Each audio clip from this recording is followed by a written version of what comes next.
Okay, so today we are focusing on finishing up the trigonometry section and understanding what sine, cosine, and tangent are.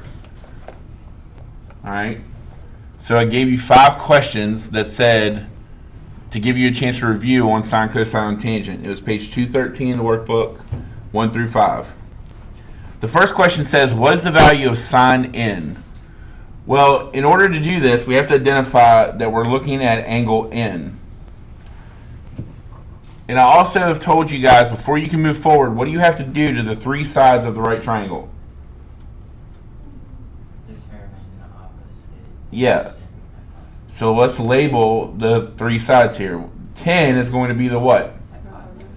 Hypotenuse. 5 is going to be the...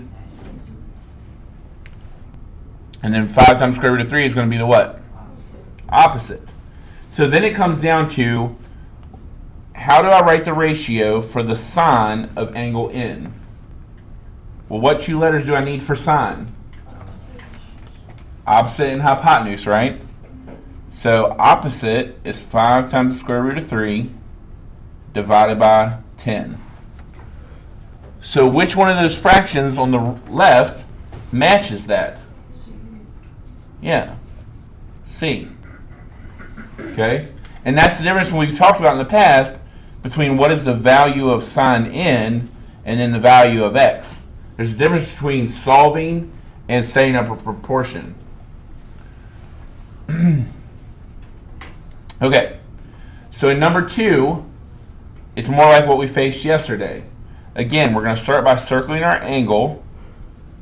And so everybody, what letter goes with x? Opposite. Okay, I heard one person, so wake up. What letter goes with x? Opposite. What letter goes with 22? Adjacent. So I have opposite and adjacent. So what's going to be my trig function? Tangent. So the tangent of 75 equals x over 22. Now, when the x is on top, what do I do with these 2 pieces of information? Multiply them. 22 times the tangent of 75 gives me 82.1. Okay?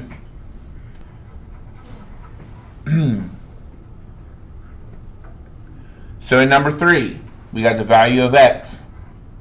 Everybody, what letter goes with 11? Opposite. 33. Adjacent. So, again, we have what? Tangent.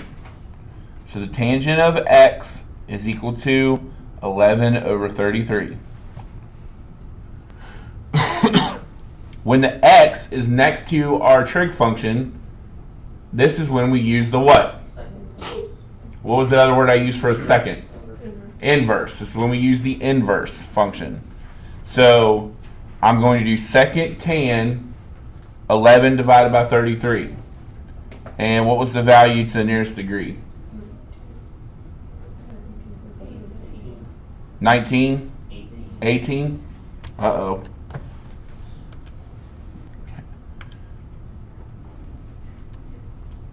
Nope.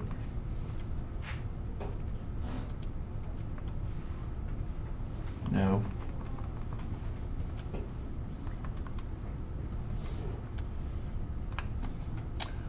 Yeah, it is 18. See how the 4 makes the number go down? So it is 18.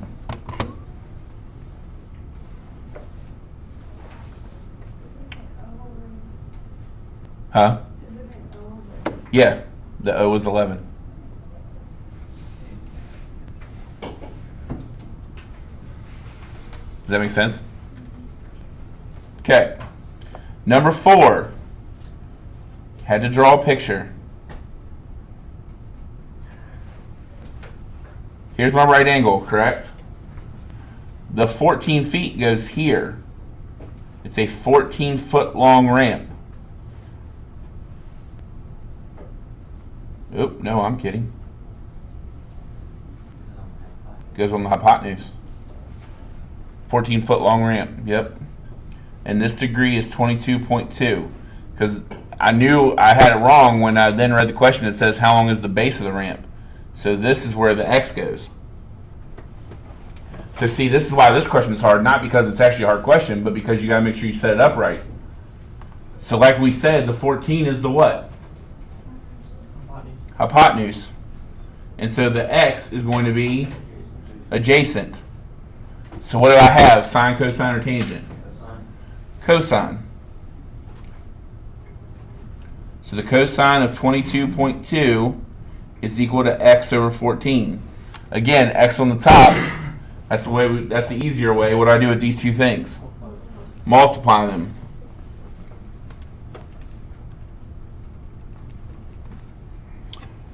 And I get 13 feet. You also could have eliminated a couple answers. Once we realized the 14 was the hypotenuse, what two answers automatically had to go? Yeah, H and I, right? Because the hypotenuse has to be the what? Longest side. And then a little bit of ingenuity would make you realize, well, if this is the side I'm solving for, this side's probably shorter, so probably going to be 13. Just guessing. Alright, so then the question of number 5. This question's hard not because you're having to do anything hard, but because you're having to do it twice. The first thing you have to solve for is V. So my first angle is 65, so V is what? Opposite. And then 15 is going to be what? Adjacent. So you have to do the tangent of 65 is equal to V over 15. So this gives me what V is. So V ends up being 32. And we'll go 32.2 just to make sure we get it straight. And so then we go with W. This is opposite. How can that be 32 and then hypotenuse is the longest one and it's 21? Oh, crud. I did it wrong, didn't I? Good call. Opposite over hypotenuse. My bad. So it's not tangent, is it? It's sine. Opposite over hypotenuse. That's what I get. Opposite over hypotenuse. So sine. Didn't check myself there, did I? Alright, so 15 times the sine is 65. 13.6 is what we're going to go with. So V is 13.6. Okay. So now V is still opposite, and 21 is the hypotenuse. So we're going to come back with sine of W is equal to 13.6 over 21.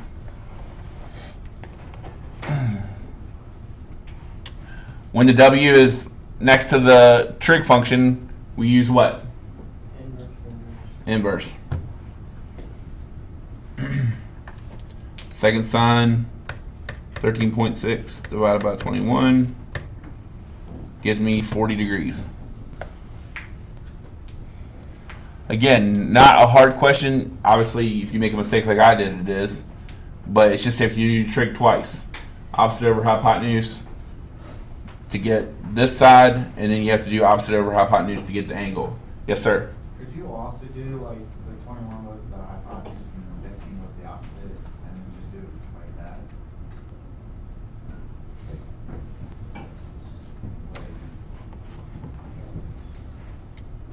that? No, because this angle right here is not 90 degrees. You see what I'm saying? Yeah. Because if one of these angles has to be 90 degrees in order to do that. Okay. Does that make sense? Yeah. And we don't know that any of these angles are 90 except for these two down here. But I like the thinking. And it ends up being that this angle is 75 degrees up here once we figure it all out. So definitely not going to work. Alright. I'm going to go ahead and show you number 6.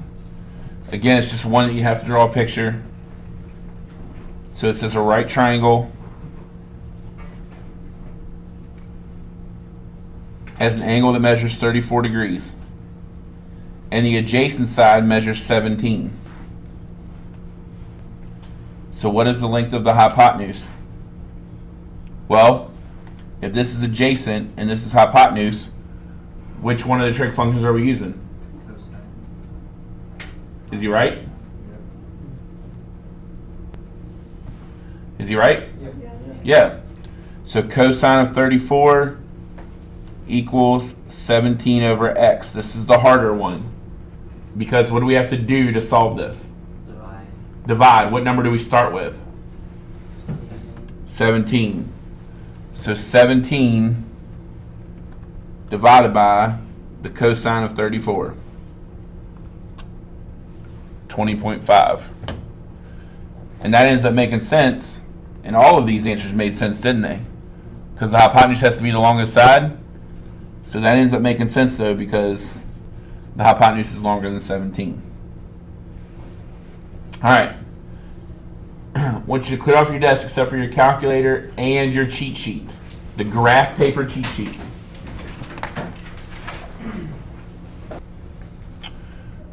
For the first section, it says Pythagorean Theorem and its converse. What is the Pythagorean Theorem? Write this down on your quiz. What are A and B? The legs. What is C? Okay, good. So if I give you A and B, what are you going to have to do with these two numbers? Add them. If I give you A and C, what are you going to have to do? Subtract them. Okay. Keep your answer. I either want it to be a whole number to the nearest tenth, or I want it to be a radical. So keep your numbers in ways that we've talked about, ways that make sense. In number 6, 7, and 8, are all of these triangles? Good. So we're not adding the first two. We're doing what with the first two? Squaring them, and then doing what? Adding them, and then they got to equal what? Okay. Second section. We've talked about this. I'm going to get it started. You have to finish it. 45, 45. There's something that goes here and here, and then there's something that goes here.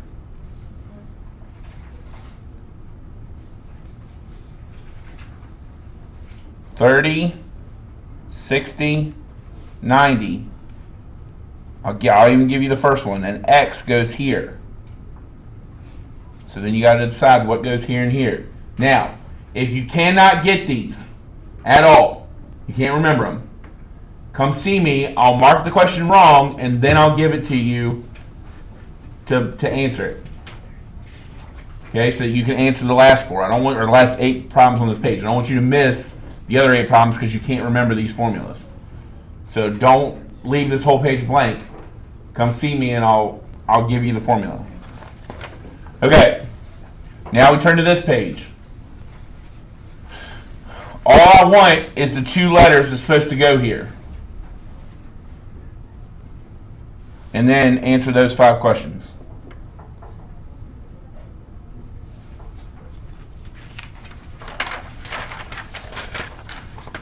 Any other questions on the quiz? You have? Okay, go ahead. The formula for like 20, 21, and 22, like 25, 25. Huh? What do you mean in 2 letters? Like, you don't have to write it out. You don't have to write out opposite, adjacent, or hypotenuse. Oh. You just have to put the 2 letters that are supposed to be divided to get credit for answering that question. Any other questions? All right, you have until the end of class. We have roughly 55 minutes.